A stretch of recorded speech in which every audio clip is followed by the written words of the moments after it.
정청래 대표가 사퇴를 하고 나서 그 여당 어쨌든 당 대표는 공백 상태잖아요. 한병도 원내대표가 대행을 하고 있긴 하지만, 근데 내일 점심에는 문재인 전 대통령을 만나고 저녁에는 한병도 이제 원내대표 겸 당 대표 권한대행 포함해서 원내 지도부를 만나요. 이 시점에 그건 좀 어떻게 봐야 될까요? 아니 이제 후반기 원구성 시점이잖아요. 네. 그리고 국회에서 지금 입법을 속도를 내야 될 것들이 꽤 있어요. 네. 그런 면에서 이제 원내 지도부를 만나서 이런저러한 것들을 좀 챙겨보는 차원이라고 봐야 될 것 같고, 그게 꼭 전당대회와 관련지어서 해석할 문제는 아닌 것 같고요. 보안 수사권 얘기는 하지 않을까요? 그 얘기가 있을 텐데요, 아마. 네. 근데 그건 일단락 된 거 아닙니까? 저는 물론 그 일단락 방식에 동의하지 않아요. 보안 수사권 저렇게 그냥 대책도 없이 다 없애면 그로 인한 여러 가지 문제가 발생할 겁니다. 무엇보다 경찰이 수사를 잘못했을 때 그걸 그러면 어떻게 해야 되냐. 방법이 없죠. 그걸 어떻게 뭐 할 수 있는 방법이 없어요. 뭐 경찰이 엄청난 비리를 저질러 가지고 공수처의 수사 대상이 되지 않는 이상 부실하거나 증거를 잘 못 챙기거나 법리를 잘못 해석하거나 이래가지고 결국에는 이 범죄 피해자들이 제대로 보호가 안 되는 이런 상황이 왔을 때, 그리고 이게 이제 구조적으로 누적됐을 때 그 누가 책임질 거냐, 이 우려가 있습니다. 그러나 어쨌든 여당이 지금 전당대회 용으로 이 문제를 소비해 버렸어요. 너나 할 것 없이. 네. 돌이키기가 어렵게 됐어요. 나중에 가서 후과가 발생했을 때 뭐 전 책임론이 나올 거라고 보고, 그건 또 그때 가서 그 책임론을 따져봐야 될 문제인데, 어쨌든 뭐 그 문제까지를 포함해서 대통령으로서는 지금 저렇게 서남권 뭐 반도체 클러스터부터 시작해서 기업으로부터의 어마어마한 이제 투자 계획을 이끌어냈는데, 그게 법과 제도와 정책으로 잘 뒷받침돼야 되거든요. 물론 이제 반도체 특별법이고 시행되기 때문에 거기에 상당 부분 내용이 담겨 있고, 그게 이제 기본 법안이 되지만 추가적으로 제도적으로 보완해야 될 것들이 없는지는 점검할 필요성이 저는 있다고 봐요. 이제 그런 차원에서 원내 지도부와의 회동이지, 뭐 전당대회용으로 대통령의 일거수일투족을 다 해석할 필요는 없을 것 같아요. 네.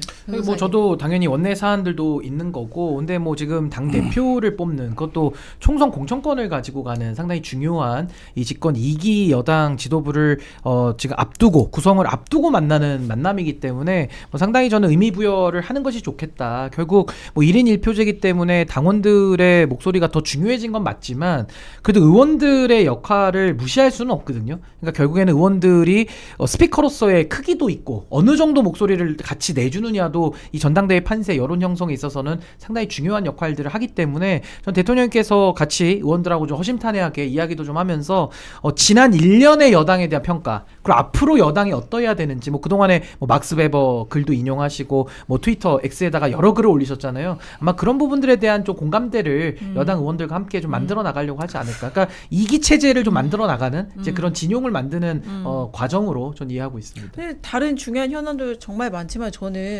적어도 이제 대통령 그리고 청와대 그리고 법무부는 이 보안 수사권 문제에 대해서 좀 포기하지 않았으면 좋겠어요. 저는 그런 점에서 김민석 국무총리가 보안 수사 폐지가 이제 정부 입장이다 이렇게 밝혔는데, 이게 만약에 이제 당 대표가 김민석 총리가 된다면 이게 이제 그동안의 당정 관계가 있잖아요. 안 좋았잖아요. 이게 형사법 개정안도 2개 복수안을 만들었는데 당에서 갑자기 5월에 선거 앞두고 있으니까 하겠다고 하다가 이거 논의조차 안 하고 있다가 갑자기 지금 정청래 대표는 그런 기억 나지 않는다 이렇게 하고 있는 상황이고, 당에서 그동안 이제 강경파나 이제 그 강성 당원 딴지 게시판을 중심으로 한 당원들 입김 때문에 1차 검찰 개혁안 그렇게 했으면, 근데 보안 수사권 문제도 그렇게 입김에 밀려서 이게 국민의 그러니까 민생 정말 국민 위한 중요한 문제죠. 문제가 뭔지는 생각하지 않고 하면 안 된다 이런 생각이 이게 들어요. 이제 보안 수사권이잖아요, 말 그대로. 네.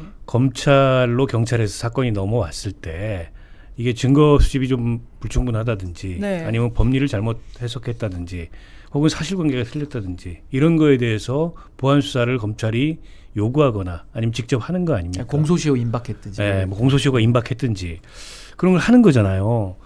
근데 이 문제에 대해서 일부 그 민주당 조국혁신당의 의원들이 뭐라고 얘기를 하냐면 이걸 남겨두면 그걸 또 검찰이 악용해서 다시 별건 수사하고 다시 정치 검찰이 지배하는 시대로 돌아갈 거다. 그러니까 저는 그게 어떻게 하면 가능한지 네. 그러면 설명을 해야 돼. 설명을 해줬으면 좋겠어요. 네. 사례를 들던지 펼쳐봐줬으면 좋겠어요. 아직 해보지도 그랬더니 않아요. 박은정 의원은 그런 얘기를 하시더라고요.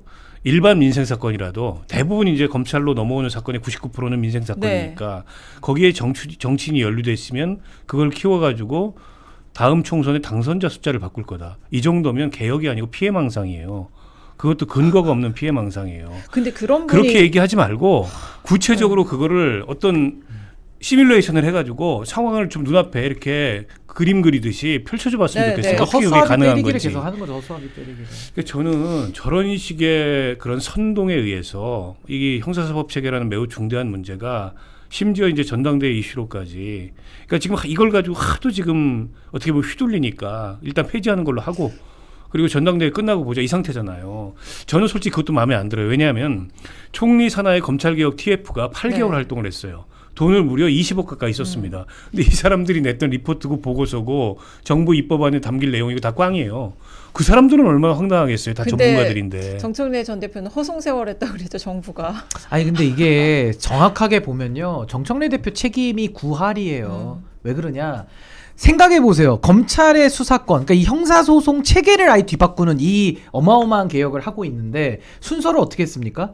검찰정법 네. 폐지를 제일 먼저 했고요. 네. 그 다음에 조직법을 그 두 번째 만들었고 네. 가장 중요한 핵심이라고 하는 권한 조정을 지금 마지막에 하니까 거꾸로 한 거예요. 네, 원래는 어떻게 해야 그렇죠. 되느냐? 권한 조정에 네. 대한 걸 먼저 토론을 해서 로드맵을 만들고 그럼 조직이 이렇게 구성돼야 되겠네? 어디 나누고 어디 배치하고 이 조직법을 하고 마지막에 검찰청법 폐지를 방맹이를 때려야 완성이 되는 거예요. 근데 이거는 정청래 대표가 그때 기억나실 거예요.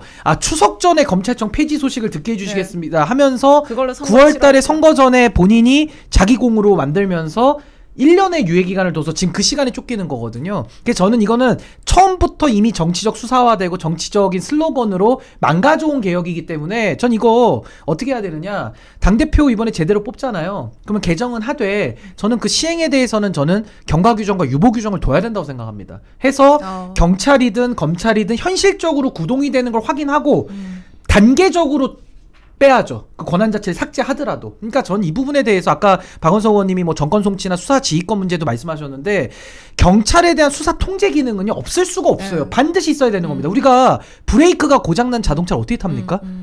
안 서지는데 어떻게 타냐고요. 그러니까 전 이거는 정치 검찰 논리는 이미 검찰의 수사 개시권을 검찰청법 폐지로 이미 끝냈기 때문에 자꾸 숟가락으로 칼 댄다 이 얘기 하지 마세요. 없는 걸 어떻게 합니까? 그리고 한다? 그러면은 그 사람들 검사 징계법 다 개정했기 때문에 법무부 장관이 바로 징계를 넣거나 아니면 국회에서 탄핵하면 돼요. 다수의석이 있으니까. 근데 이런 것들 다 빼놓고 검찰은 모든 걸 해체해야 된다. 검찰 개혁이 검찰 해체를 의미하지 않거든요. 그래서 저는 이 부분에 대해서는 새로운 당대표가 네. 전 책임을 지고 책임감을 가지고 뭐 폐지를 하든 뭘 하든 간에 저는 입법 기술을 통해서라도 이건 반드시 저는 바로잡고 가야 된다. 네. 그렇게 봅니다. 실제 검찰이 보안 수사권에 별로 연연하지 않아요. 그보다 지금 더 걱정되는 게 거버넌스예요. 공소청, 중수청에 그림이 없어요. 없죠. 체계를 저걸 어떻게 하겠다는 건지 없어요. 지금 10월 2일 날 그게 출범하도록 돼 있어요. 검찰청은 문 닫고 네. 공소청하고 중수청으로 나뉘어가지고 출범하게 돼 있는데 그림이 없어요. 큰일 났어요. 이게 훨씬 더 중요한 문제인데 네. 저 보안 수사권 가지고도 아주 저러고 있으니 너무 답답해요. 네. 그러니까 지금 1차 공소청법, 중수청법에 약간 지금 그 10월까지 그러니까 그 검찰의 영장 집행권도 삭제를 했잖아요. 그게 그것 때문에도 여러 문제들이 생기고 있더라고요. 그러니까 영장을 집행할 수가 없는 도망간 피의자들. 그래서 그냥 지금 무방비 상태로 있다는 기사들도 나오고 이러고 있더라고요. 그러니까 결국에는 민주당 강경파들 그 선명성을 강조하는 선명파들 뜻대로 하면요 누가 가장 큰 이익을 보겠습니까? 범죄자들. 그러니까 그렇죠. 지능범들은 다 네. 수혜를 보는 거고 네. 반대로 누가 피해 봅니까? 범죄 피해자.